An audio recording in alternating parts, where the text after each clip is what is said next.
कहवा से डोलिया साजे चली हो डोलिया झालर लगी।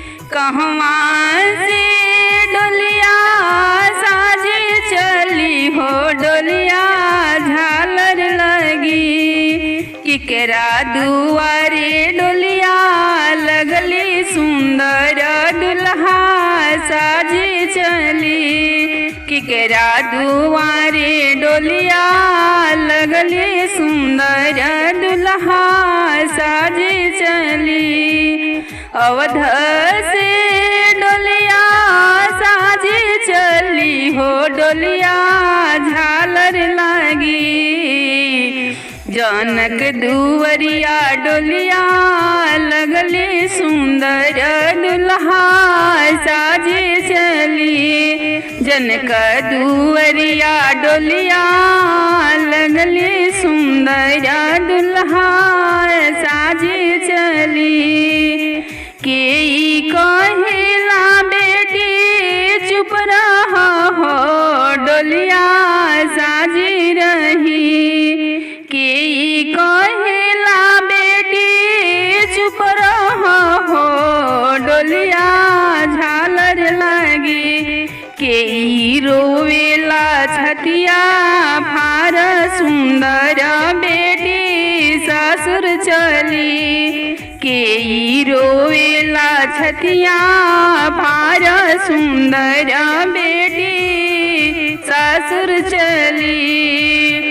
पापा कहेले बेटी चुप रहा हो डोलिया झालर लगी। पापा कहेले बेटी चुप रहा हो डोलिया झालर लगी। आमा रोवेली छतिया फार सुंदर बेटी ससुर चली। आमा रोवेली छतिया फार सुंदर हो बेटी ससुर चली। के जे कहेला बहिनी चुप रहा हो डोलिया झालर लगी। के जे हंसेला ठाई ननदिया तू ससुर जा। के जे हंसेला ठाई सुंदर बेटी ससुर जा। भैया जी कहेले बहिनी चुप रहा हो डोलिया झालर लगी।